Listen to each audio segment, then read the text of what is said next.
Welcome to the walkthrough of installing the Deadline 6 Render Farm repository and database components from ThinkBox software. I'm your support person Dwight, here to walk you through the process. For this video, we'll be installing into an Ubuntu 12.10 system. The first thing we need to do is verify if mono is installed. For this, we'll have you open a terminal window, and at the command line, type mono-V. One or two things will happen.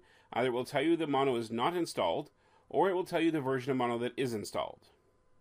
If mono is not installed, you should install it now.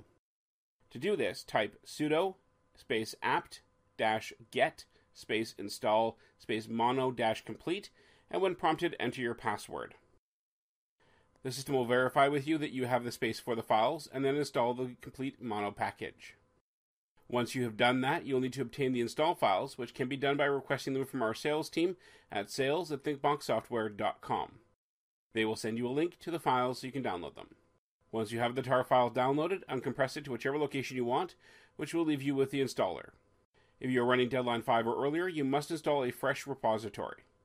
In the terminal window, change directory to the folder that you have the .run file extracted to. Once in that folder, you should type sudo space /deadline repo with a capital D and a capital R, and complete the file name by hitting the tab key. Once the full file name is showing, hit enter. After a few temporary files are unpacked, you will see the Deadline repository setup screen.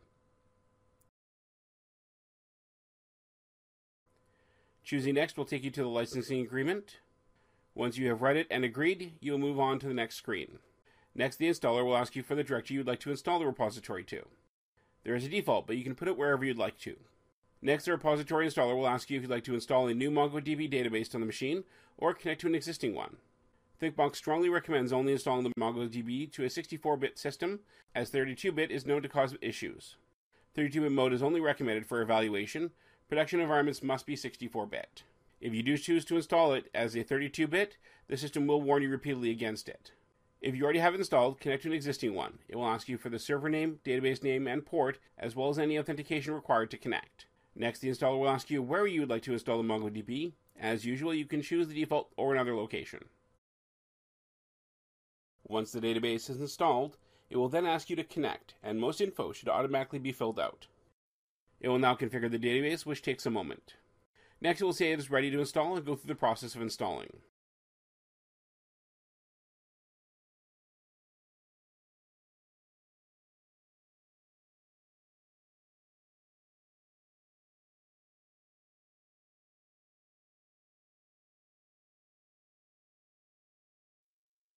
And now that we have our repository installed, don't forget to share the repository folder so that all of your slaves and clients can access it.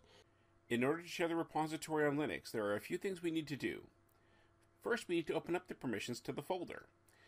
To do this, we need to start by making a new user, such as Deadline, using the terminal command sudo space user add space -d space /dev/null space -c space quotations deadline end quotations space -M space deadline. You may need to enter your password here again.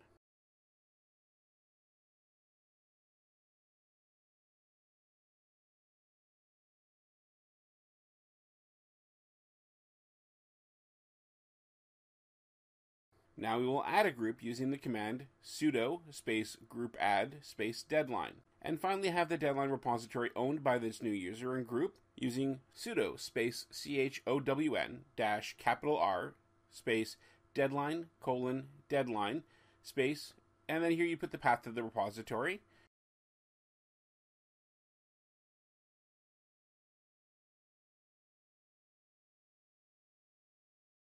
You'd also use the following command as well in addition to that one: sudo space chmod-R space 770 space, and then the path to the repository as well.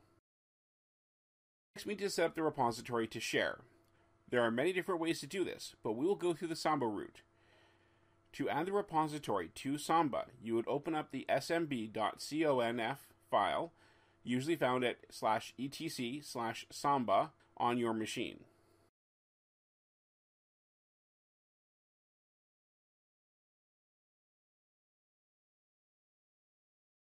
Once there, you will add a section to the bottom of the file that would grant Samba access to the repository for slaves. Click the link near the bottom of this video for an example of the code you wish to add and for more information on sharing on Linux. Now you're ready to go, sharing the repository to the entire network. Thank you for watching this video. If there are any other aspects of our software you'd like to see explained in a video, please do not hesitate to let us know. And of course, please check out our website at thinkboxsoftware.com.